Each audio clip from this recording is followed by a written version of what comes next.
तो different type of AC circuits में हम लोग टोटल वैसे 7 कैटेगरी है, हम लोग उसके बारे में पढ़ेंगे। जैसे कभी हम एसी सर्किट बनाएंगे तो उसमें केवल रेजिस्टेंस होगा, उसको हम बोलेंगे आर ओनली।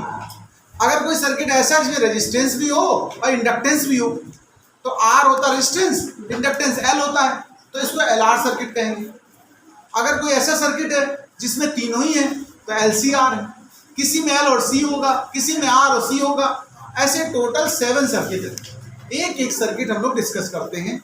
स्टार्टिंग जो पहला सर्किट है उसमें बोलते हैं circuit contains R only, R mean resistance only. तो पहला पॉइंट लिखना है आप लोगों को, सर्किट कंटेन्स रेजिस्टेंस, ब्रैकेट में आर लिख दें, ओनली। अब जरा इसकी स्टडी हम लोग करते हैं, कैसे होगी क्या होगी, जरा सुने और ध्यान से समझें। रेजिस्टेंस ओनली है, आर ओनली के बारे में बात हो रही है, तो इसको कैसे करेंगे बहुत फोकस करिएगा, नोट बाद में करिएगा। देखिए हम एक सर्किट बना रहे हैं। सर्किट में जब रेजिस्टेंस का हम लोग सिंबल बनाते हैं तो हम लोग जिगजैग बनाते हैं इस तरह का। अल्टरनेटिंग करंट या वोल्टेज का जो सोर्स होगा इसका सिंबल इस तरह से बनेगा। ये हमारा मेन सोर्स है, इसको एसी सोर्स कहेंगे। इसके लिए वोल्टेज जैसे सपोज करिए V naught sine omega T, जैसे आई होता है नॉट साइन ओमेगा टी, वैसे V का हम हमेशा ध्यान रखिए स्टडी करते समय बेस वोल्टेज इनिशियली लेंगे, टेक इट आउट, ठीक है, गिवन मान के चलेंगे। तो ये वोल्टेज गिवन है हमें सप्लाई का V naught sine omega T. इसकी वजह से इस सर्किट में करंट I फ्लो करेगी और R इसमें अप्लाई। तो जो रेजिस्टेंस है हम इस सर्किट की हेल्प से करंट की इक्वेशन ऑब्टेन करना चाहते हैं। तो हमें गिवन है सीधे voltage V is equal to V naught sine omega t. अभी प्योर R वाला सर्किट है, केवल रेजिस्टेंस इस सर्किट में लगा हुआ है। अगर रेजिस्टेंस के हिसाब से मैं पूछूं आपसे कि वोल्टेज का फार्मूला क्या होता है, तो हम इसमें सीधा डायरेक्ट V को क्या लिख सकते हैं, आई आर। तो ये हो गया V naught sine omega t, इसमें से R उधर पास कर दीजिए, तो I is equal to V naught upon R और साइन ओमेगा टी। और V नॉट अपान R जो होता है इसको I नॉट कहते हैं। ये I नॉट मतलब पीक वैल्यू ऑफ करंट है। बहुत आराम से सुनिएगा, शुरुआत के 3 सर्किट्स अगर आप अच्छे समझ लेंगे तो आगे के 4 सर्किट्स बहुत जल्दी समझ में आएंगे। तो देखिए हमने सबसे पहले सर्किट डायग्राम बना लिया। इस डायग्राम में केवल रेजिस्टेंस यूज किया, ये इसका सोर्स वोल्टेज है। इनिशियल यहीं से स्टार्टिंग होगी हमारे टॉपिक की। तो V equal to V naught sine omega t, V को आई आर पुट कर दिया, R पास कर दिया, V अपान R होता है I, और V नॉट अपान R है तो I नॉट कर देंगे। तो ये हमारा इक्वेशन बना। अब जरा इन दोनों इक्वेशन कंपेयर करना है आपको, ध्यान से देखिएगा। इन दोनों इक्वेशन में देखिएगा, एंगल पे गौर करिएगा, फेज एंगल इसी को बोलेंगे। एंगल जरा देखिएगा, दोनों का सेम है, इक्वल है, एक जैसा है। इसका मतलब when R only, V and I both have same phase angle,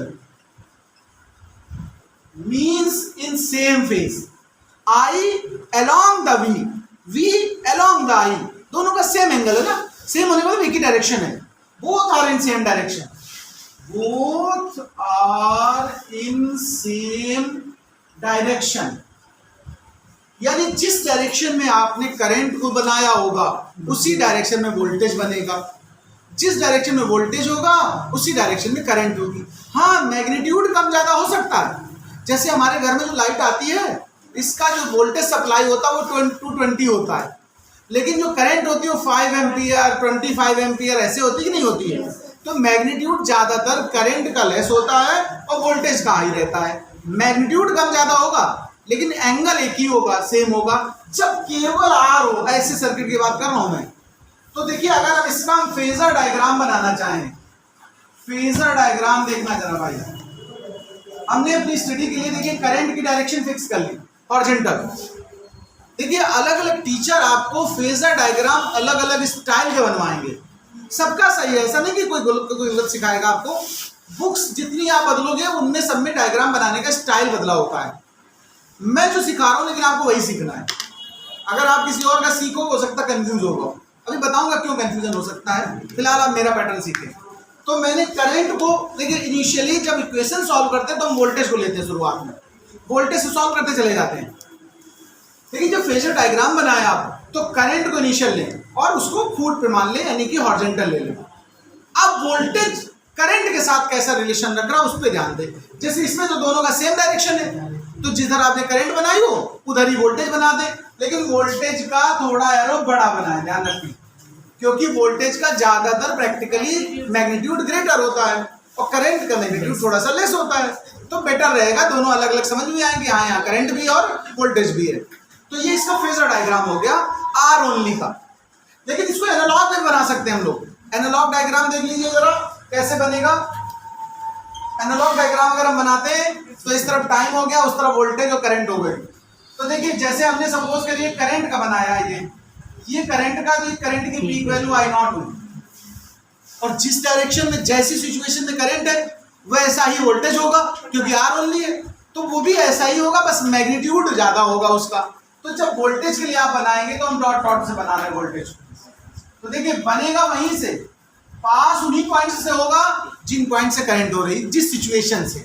जैसे जब करंट जीरो है तो वोल्टेज जीरो है, करंट मैक्सिमम हुआ तो वोल्टेज भी मैक्सिमम हो गया वी नॉट।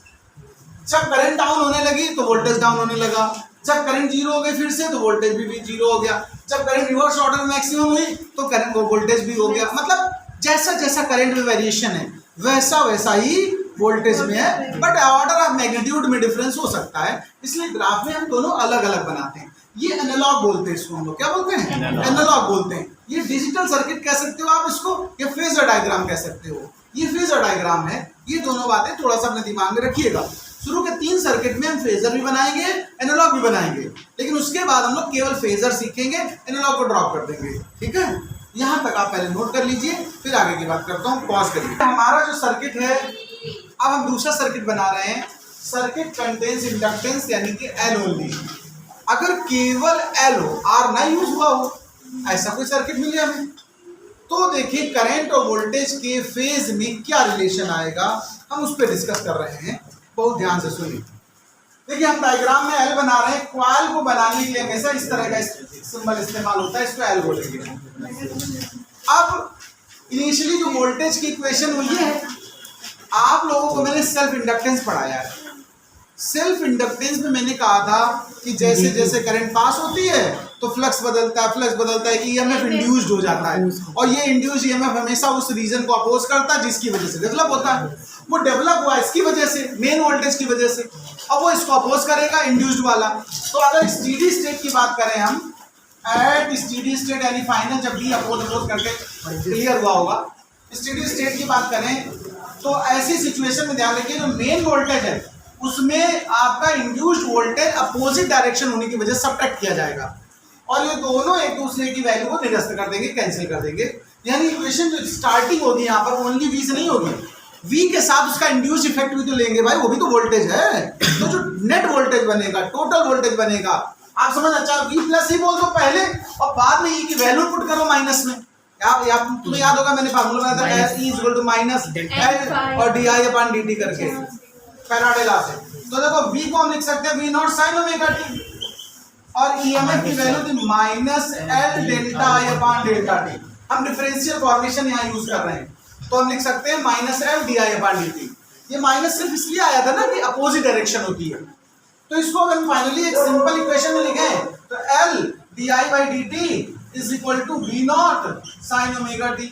ऐसे भी तो लिख सकते हो, बताओ। अच्छा, यहां से L को उधर डिवाइड कर दो और T को मल्टीप्लाई कर दो जाके, तो जो एक सिंपल इक्वेशन बन के आया हमारा DI is equal to V naught upon L sine omega t और dt। ये हमारा DI हुआ। हम तो I के इक्वेशन बनाने चले थे, हमें I का इक्वेशन चाहिए, तो इंटीग्रेशन कर दिए दोनों तरफ का। देखिए इंटीग्रेटिंग बोथ साइड, इंटीग्रेट कर देंगे अगर हम लोग दोनों तरफ, तो जरा ध्यान देना भैया जी, इधर आई हो गया, इधर इंटीग्रेशन का sine V naught upon L बाद में बाहर निकाल देंगे, और साइन ओमेगा टी dt।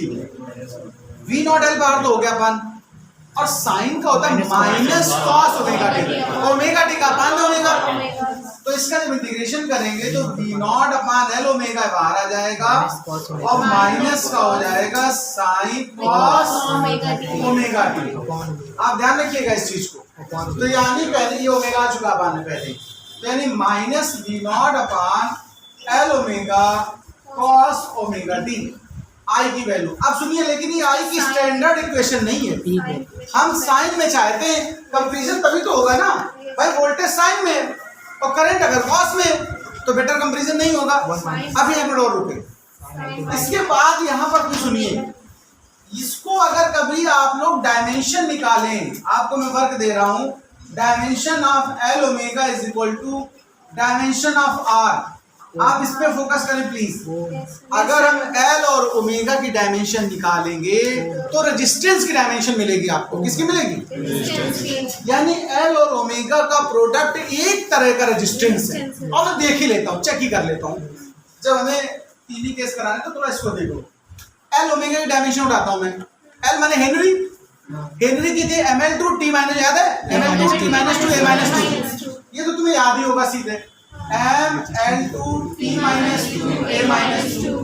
और ओमेगा यानी एंगुलर वेलोसिटी है, तो इसकी t इनवर्स होती है। क्या होती है? 2π/t होता है ना फार्मूला, तो इसकी बनेगी t इनवर्स।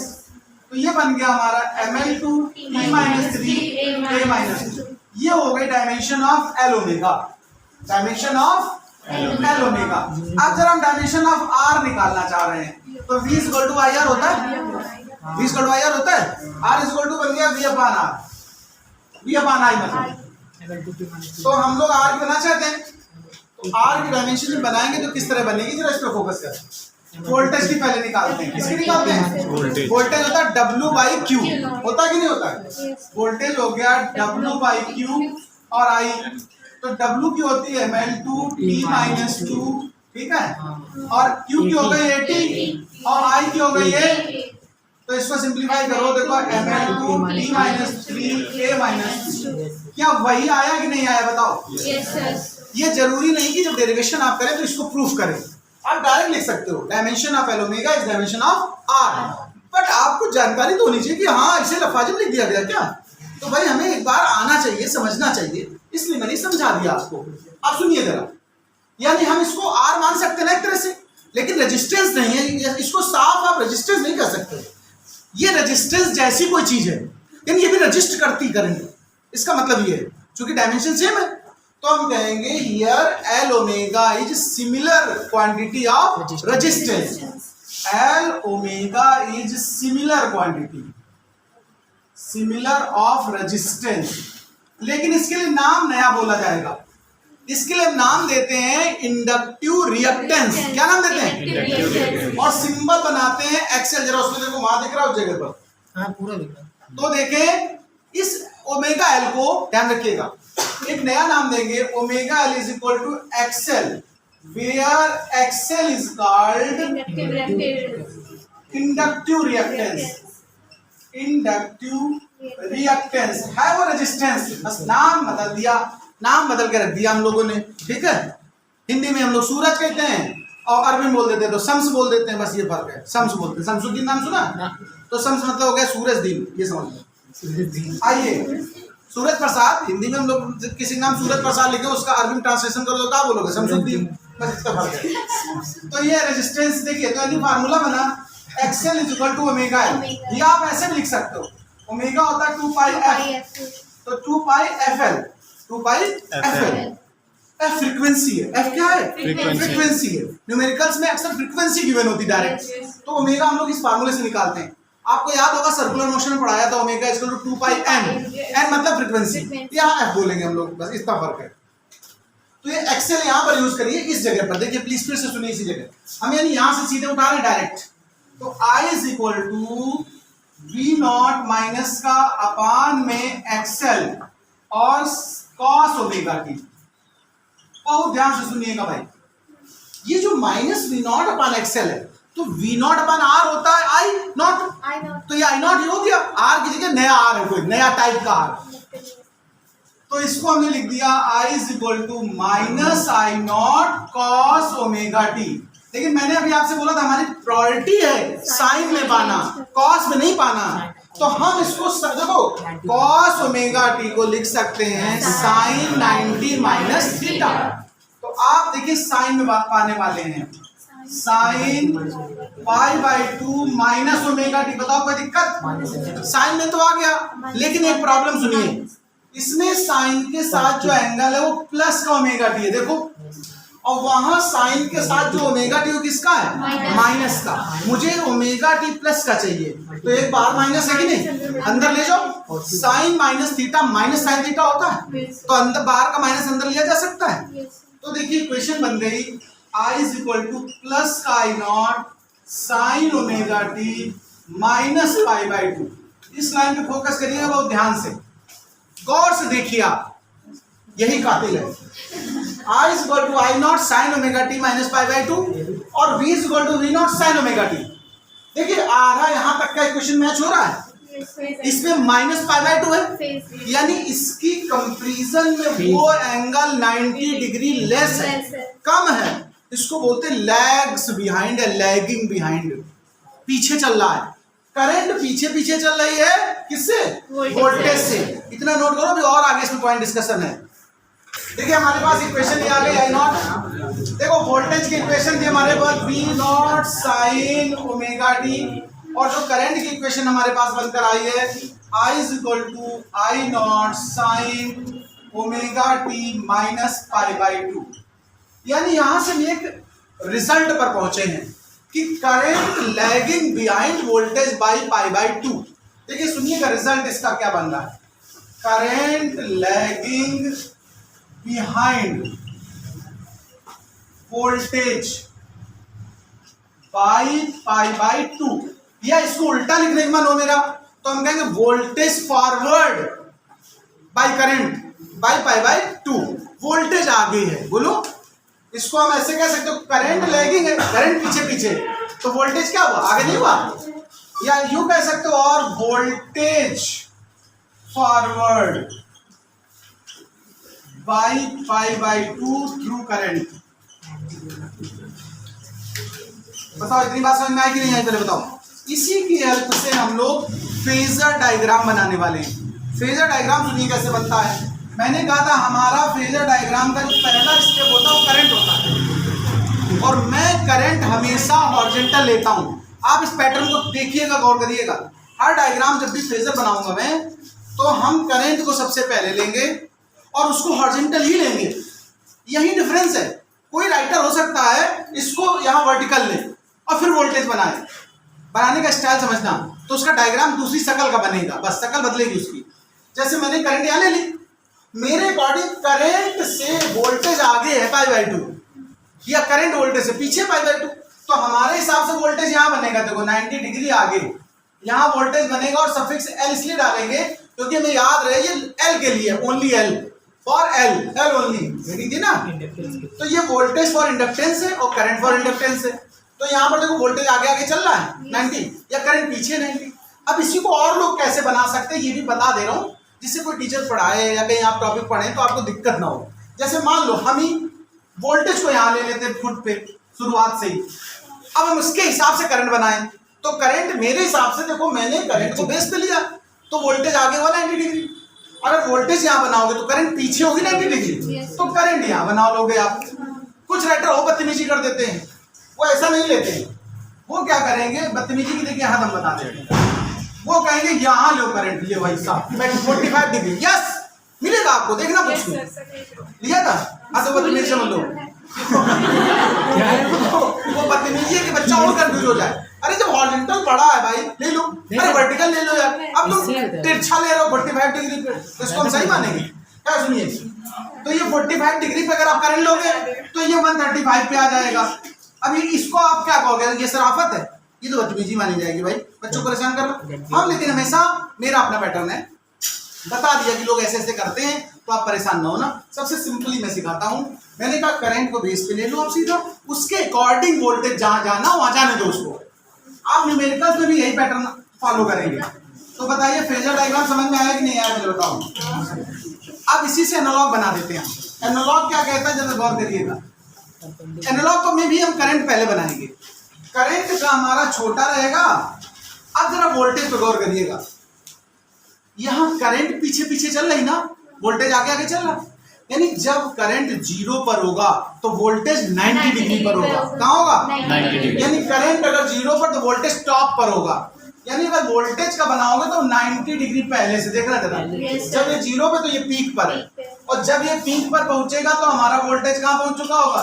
0 पर। ध्यान रखिएगा, जब ये वापस 0 पर आएगा तो ये हमारा पीक पे पहुंचेगा। मतलब इस तरह से बनाएंगे कि ये इससे 90 डिग्री आगे ही रहे, आगे पीछे। तो ये हमारा V0 हो जाएगा और ये हमारा I0 हो जाएगा। एनालॉग इतना इंपॉर्टेंट नहीं है जितना आपको फेजर सीखना है, क्योंकि आगे के केस में फेजर ही मेन है। इतना नोट कर लीजिए।